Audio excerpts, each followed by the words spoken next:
I never thought a simple weekend trip to clean out Grandpa's house would change everything I believed about my family.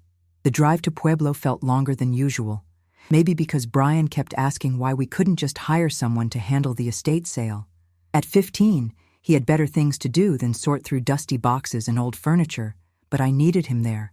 The house felt too empty, too full of memories I wasn't ready to face alone. Grandpa had been gone for 3 months, and I'd been putting off this trip, making excuses about work and Brian's school schedule.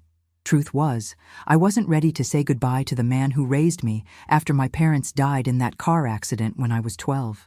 The key still turned easily in the front door, and the familiar smell of Old Spice and coffee hit me like a wave. Brian wrinkled his nose and immediately pulled out his phone, probably texting his friends about being stuck in Grandpa's creepy old house for the weekend. I couldn't blame him. The place did feel different now. Shadows seeming darker, silence heavier than it used to be. Grandpa's reading chair still had the indent where he'd sit every evening, his crossword puzzle book folded open to the page he'd never finish. I touched the worn armrest and felt tears threatening, but I pushed them down. Brian was watching me, and I needed to be strong for both of us. "Mom, this place gives me the creeps," Brian said, dropping his backpack by the door. "Can't we just pack the important stuff and donate the rest?" His voice echoed in the empty hallway, and I realized he was right. Without Grandpa's presence, the house felt hollow, like a shell of what it used to be. The family photos lining the hallway seemed to watch us with sad eyes. Decades of Christmas mornings and birthday parties frozen in time. I'd grown up in these rooms, learned to ride a bike in the driveway, had my first heartbreak consoled at the kitchen table. Now it all felt like someone else's life, a story I'd heard but never lived. We started in the living room, boxing up books and knickknacks that had seemed so important when Grandpa was alive. Brian found a stack of old National Geographic magazines and started flipping through them, actually seeming interested for the first time all day. "Look at this, Mom. There's an article about space exploration from 1969. Grandpa kept everything, didn't he?" I smiled, remembering how Grandpa never threw anything away, claiming you never knew when something might come in handy. His desk drawers were full of rubber bands, paper clips, and batteries that probably hadn't worked in years. It was comforting somehow, this evidence of his practical nature, his belief that everything had value if you just held on to it long enough. The afternoon passed slowly as we worked our way through room after room. Brian's initial reluctance gave way to curiosity as he discovered old photo albums and Grandpa's collection of vintage postcards from places he'd traveled as a young man. "I never knew Grandpa went to so many places," Brian said, holding up a postcard from Yellowstone dated 1978. He seemed like he'd lived in Pueblo his whole life. I realized then how little I'd actually known about Grandpa's life before I came to live with him. He'd been so focused on taking care of me, making sure I felt safe and loved, that I'd never thought to ask about his own adventures and dreams. The guilt of that oversight sat heavy in my chest as we continued packing. By evening, we'd made good progress on the main floor, but Grandpa's bedroom remained untouched. I'd been avoiding it all day, knowing it would be the hardest room to face. His clothes still hung in the closet, his reading glasses still sat on the nightstand next to a half-finished mystery novel. Brian seemed to sense my hesitation and offered to tackle the room himself, but I knew I needed to do this. "We'll do it together," I told him, and we climbed the stairs as the sun set outside the bedroom window. The golden light streaming through the curtains made everything look softer, more forgiving, like maybe this wouldn't be as hard as I'd imagined. The bedroom felt sacred somehow, untouched by time and grief. Grandpa's cologne still lingered faintly in the air, and his favorite sweater was draped over the chair where he'd left it that last morning before the hospital. Brian started with the dresser while I tackled the closet, folding shirts and pants that still smelled like the man who'd worn them. We worked in comfortable silence, both lost in our own thoughts and memories. I found myself holding each item a little longer than necessary, as if I could absorb some essence of Grandpa through his belongings. The weight of his absence felt crushing in this room where he'd spent so many peaceful mornings and restful nights. As darkness fell outside, we were nearly finished with the bedroom when Brian called out from behind the old oak dresser. "Mom, there's something weird back here," he said, his voice carrying a note of excitement I hadn't heard all day. I looked over to see him running his hands along the back panel of the dresser, his brow furrowed in concentration. It feels like there's a gap or something. Like maybe there's a hidden compartment? My heart skipped a beat as I joined him behind the heavy piece of furniture. Grandpa had always been full of surprises, but a secret drawer seemed like something out of a movie, not real life. Yet, as I felt along the wood where Brian was pointing, I could sense there was definitely something there, waiting to be discovered. My hands trembled as I felt along the smooth wood panel, searching for whatever Brian had discovered. There, a small indentation, barely noticeable unless you knew exactly where to look. When I pressed it, I heard a soft click, and a narrow drawer slid out from what I'd always assumed was solid wood. Brian's eyes went wide, and I felt my own breath catch in my throat. "Holy crap, Mom. It's like something out of a spy movie," he whispered. And for once, I didn't correct his language. The drawer was about 8 inches wide and maybe 6 inches deep, lined with faded blue velvet that had probably once been vibrant. It wasn't empty. My heart pounded as I stared at the contents, wondering how long they'd been hidden there and why Grandpa had never mentioned this secret compartment in all the years I'd lived in this house. Inside the drawer lay a collection of items that seemed random at first glance, but something about them made my skin crawl. There were several black and white photographs, their edges yellowed with age, showing people I didn't recognize in what looked like the 1970s based on their clothing and hairstyles. Beneath the photos were 3 cassette tapes in clear plastic cases, each labeled with dates in Grandpa's careful handwriting. March 15, 1979, March 22, 1979, and April 3, 1979. My hands shook as I picked up the first tape, wondering what could be so important that Grandpa had hidden it away for over 40 years. Brian leaned closer, his teenage skepticism replaced by genuine curiosity and something that looked like concern. "Mom, you're really pale. What do you think this stuff is?" I couldn't answer him because I was staring at the bottom photograph in the stack, and my blood had turned to ice water in my veins. The image showed a young woman, maybe in her early 20s, with long dark hair and a bright smile. She was standing next to a car I didn't recognize, but what made my stomach lurch was the newspaper clipping tucked behind the photo. The headline was partially visible, "Local Woman Missing," and I could make out part of a date, March 1979, the same time frame as the cassette tapes. My mind raced, trying to make sense of what I was seeing, but every possible explanation felt worse than the last. Why would Grandpa have photos of a missing woman? Why would he hide them in a secret drawer? The questions multiplied faster than I could process them, each one more terrifying than the last. "Mom, seriously, you're scaring me," Brian said, his voice cracking slightly. "What's in those pictures?" I realized I'd been staring at the photograph for several minutes without speaking, my mind spinning through possibilities I didn't want to consider. With shaking hands, I pulled out the newspaper clipping and spread it on top of the dresser. The headline read, "Sarah Martinez, 23, missing from Pueblo area." The article was dated March 18, 1979, and included a photo of the same young woman from Grandpa's hidden collection.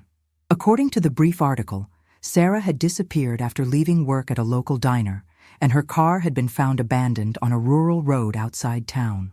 The police were asking for any information about her whereabouts. I felt sick reading it, knowing that this woman had never been found, that her family had probably spent decades wondering what happened to her.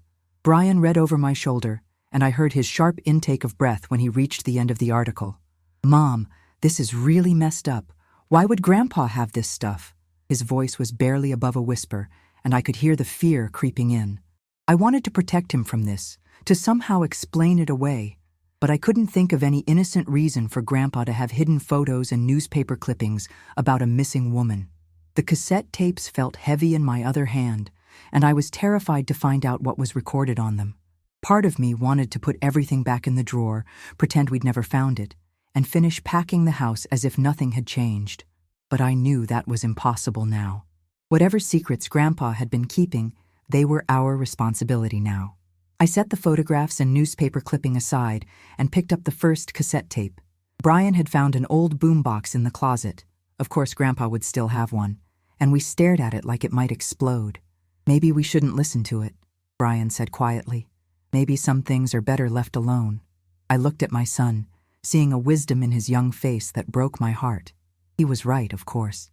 We could destroy the tapes, burn the photos, and never speak of this again.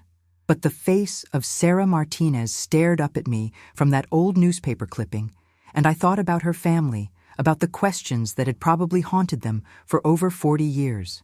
If there was even a chance that these tapes contained information that could help solve her disappearance, didn't I have an obligation to listen? Didn't Sarah deserve that much? My hands shook as I inserted the first tape into the player and pressed play. The sound quality was poor, full of static and background noise, but I could make out voices. One of them unmistakably Grandpa's, though he sounded younger, different somehow. The other voice was female, scared, pleading.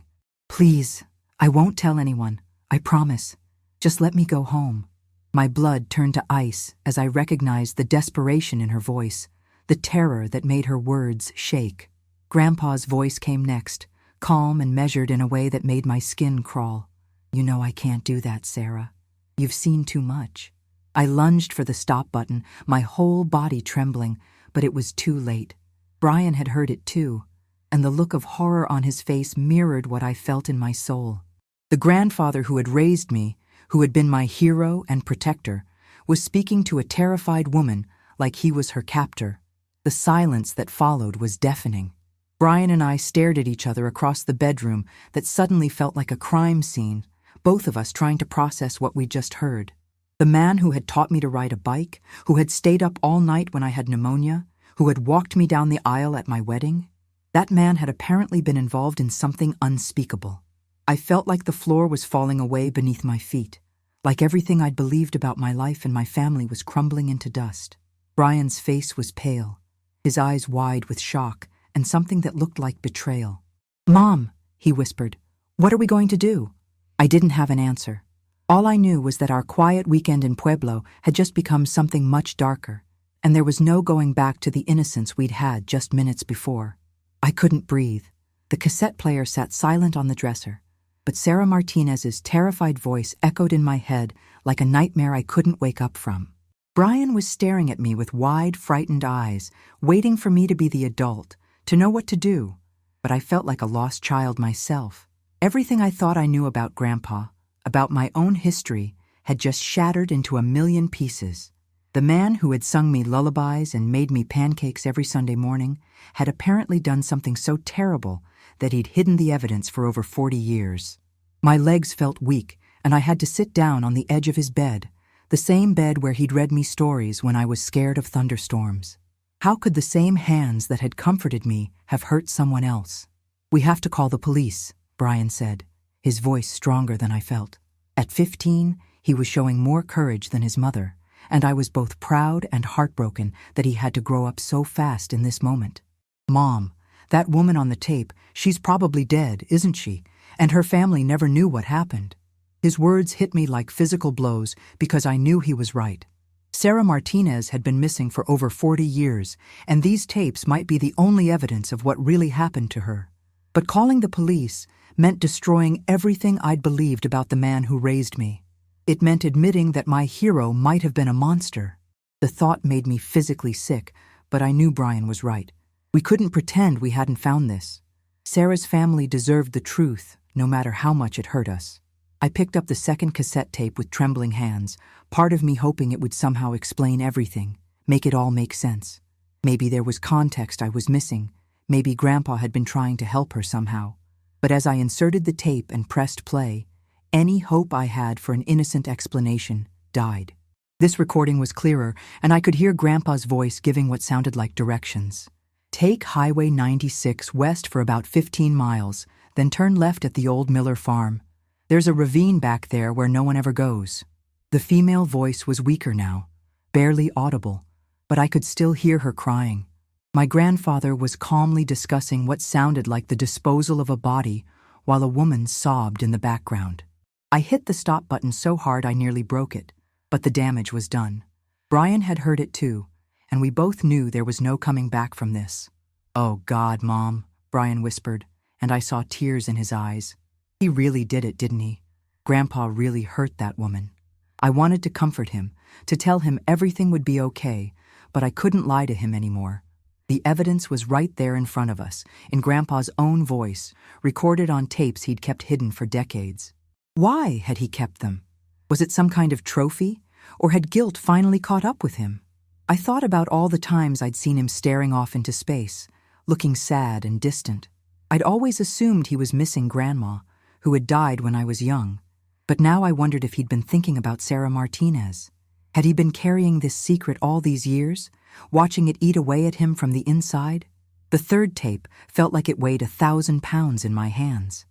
Part of me wanted to destroy it without listening, but I knew we needed to hear everything if we were going to turn this over to the police.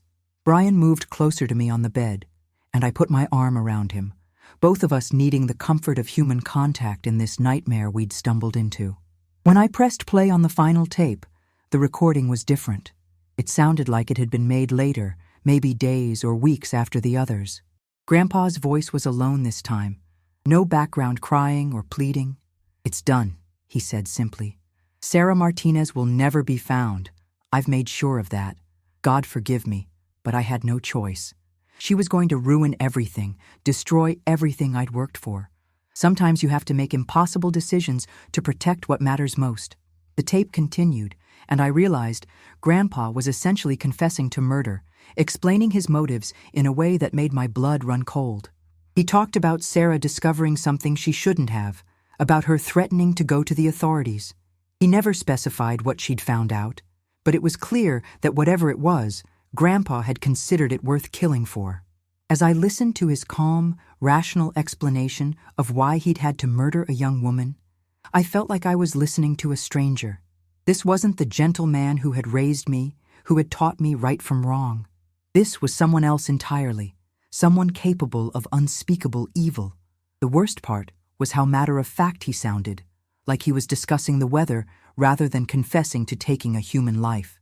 When the tape ended, Brian and I sat in stunned silence for what felt like hours, but was probably only minutes. The weight of what we'd discovered pressed down on us like a physical force, making it hard to breathe, hard to think. I looked around Grandpa's bedroom, seeing it with new eyes. Had he slept peacefully in this bed for 40 years, knowing what he'd done? Had he dreamed about Sarah Martinez? Or had he somehow convinced himself that his actions were justified? The photos on his nightstand showed a life of apparent normalcy. Pictures of me at various ages, my wedding photo, Brian's school pictures. But now they felt like props in an elaborate lie, a facade hiding something monstrous underneath. "Mom, we have to call them now," Brian said, his voice steady despite the tears on his cheeks.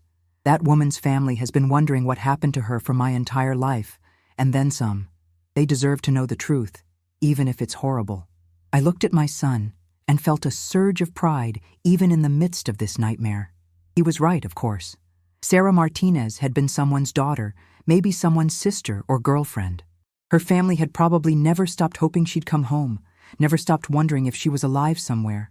We had the power to give them answers, even if those answers would bring pain instead of relief. It was the right thing to do, the only thing to do, no matter how much it would cost us. I reached for my phone with shaking hands, knowing that this call would change everything forever. My finger hovered over the numbers on my phone screen, 911 glowing in the dim light of Grandpa's bedroom. Once I made this call, there would be no going back, no pretending this was all a terrible nightmare. Brian sat beside me, his young face aged by what we'd discovered, and I realized that in the span of an hour, we'd both lost our innocence in different ways. He'd learned that people you love can harbor unthinkable secrets, and I'd learned that the foundation of my entire life had been built on a lie. The man who had been my hero, my moral compass, my safe harbor in every storm, that man had been a killer. The weight of that knowledge felt like it might crush me, but Sarah Martinez's terrified voice on those tapes gave me the strength to press the call button. 911, what's your emergency? The dispatcher's calm, professional voice seemed to come from another world, a normal world where grandfathers didn't hide evidence of murder in secret drawers. I struggled to find words that could possibly explain what we'd found. We found something. Evidence of a crime. A murder from 1979. My voice sounded strange to my own ears, hollow and distant. The dispatcher asked for my location, and I gave her Grandpa's address, the same address where I'd lived for 6 years as a child, where I'd felt safe and loved. Now it felt contaminated, poisoned by the knowledge of what had happened here. "Ma'am, are you in immediate danger?" the dispatcher asked, and I almost laughed at the absurdity of the question. The danger had passed 40 years ago, but its echoes were destroying my family right now. Within 20 minutes, our quiet street was filled with police cars, their red and blue lights painting the house in colors that made everything look surreal and nightmarish. Detective Sarah Chen was the first to introduce herself, and I couldn't help but notice that she shared a name with the victim. She was professional but kind, her dark eyes showing compassion as she listened to our story. Brian stayed close to me as we led the police upstairs to Grandpa's bedroom, both of us feeling like we were betraying him even as we knew we were doing the right thing. The secret drawer that had seemed so mysterious and exciting just hours ago now felt like Pandora's box, releasing horrors we could never put back. Detective Chen examined the contents carefully, her expression growing more serious with each item she reviewed.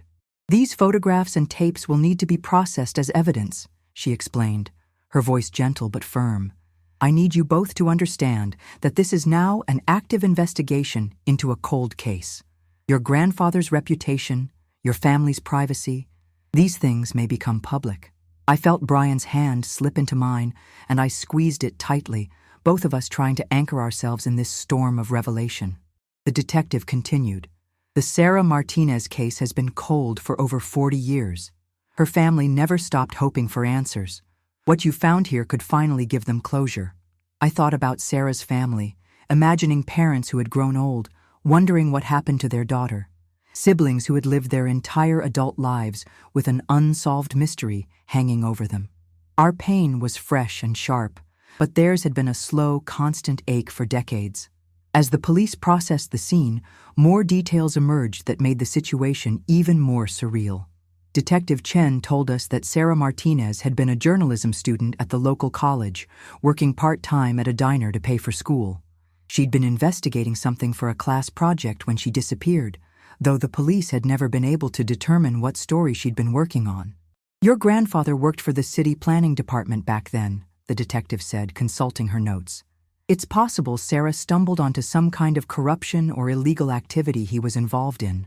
The idea that Grandpa might have been corrupt, in addition to being a murderer, felt like another blow to my already shattered worldview. How many lies had my life been built on? How many secrets had he carried to his grave? The hours that followed blurred together in a haze of questions, statements, and procedures I'd only seen on television. Brian handled it all with a maturity that broke my heart, answering the detective's questions clearly and honestly, even though I could see how much it was costing him. When they asked about Grandpa's behavior over the years, whether he'd ever seemed guilty or troubled, I found myself remembering moments I'd dismissed at the time. The way he'd sometimes wake up in the middle of the night, pacing the house like he couldn't sleep. How he'd always change the channel when news stories about missing persons came on. The times I'd caught him staring at nothing, his face etched with what I'd thought was grief for Grandma, but now realized might have been something much darker. "Mrs. Thompson," Detective Chen said as the evidence was being carefully packaged and labeled, "I want you to know that what you and your son did tonight was incredibly brave. It couldn't have been easy to make that call, knowing what it would mean for your family.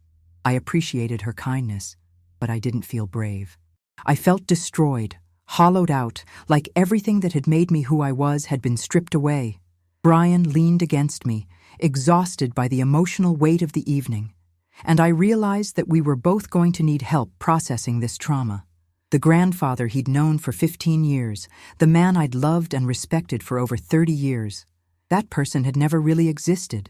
We'd been loving a carefully constructed lie, and now we had to figure out how to move forward with that knowledge. As the police cars finally pulled away from the house, leaving us alone with the wreckage of our family history, I looked at Brian and saw my own devastation reflected in his eyes. "What happens now, Mom?" he asked, and I realized I had no idea. How do you rebuild your life when the foundation has been revealed to be quicksand? How do you trust your own judgment when you've been so completely deceived? The house around us felt different now, not like the warm, safe haven of my childhood memories, but like a crime scene, a place where terrible secrets had been hidden for decades. I knew we'd never be able to stay here tonight, maybe never again. Some discoveries change everything, and there's no going back to the way things were before. All we could do was move forward, carrying the weight of the truth, and hoping that somehow, someday, it would feel less crushing than it did right now. 6 months later, I stood in the courthouse as Detective Chen approached with news that would finally close this chapter of our nightmare. Sarah Martinez's remains had been found exactly where Grandpa's tape had indicated, in that remote ravine 15 miles west of town. Her family had been able to lay her to rest at last, and while their grief was immeasurable, they'd expressed gratitude that the truth had finally come to light. Brian and I had attended the memorial service, feeling like we owed Sarah that much, even though her family's pain was a direct result of the man who had raised us. The weight of Grandpa's actions would always be part of our story, but we were learning to carry it without letting it destroy us. The house in Pueblo had been sold, the proceeds donated to a foundation for missing persons that Sarah's family had established in her memory. Brian was seeing a counselor to help him process the trauma of that night, and slowly, he was beginning to understand that loving someone doesn't make you responsible for their crimes.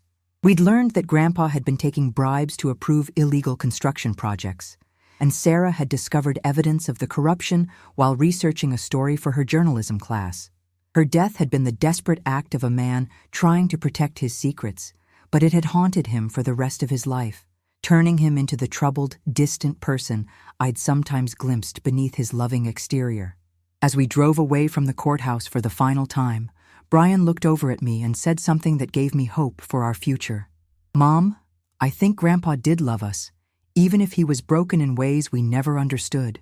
That doesn't excuse what he did, but it means the love we felt from him was real, even if everything else was a lie."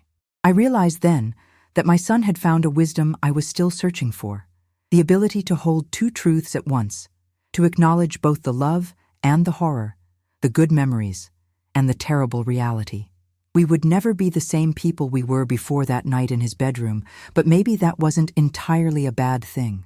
Sometimes the truth, no matter how painful, is the only path to real healing.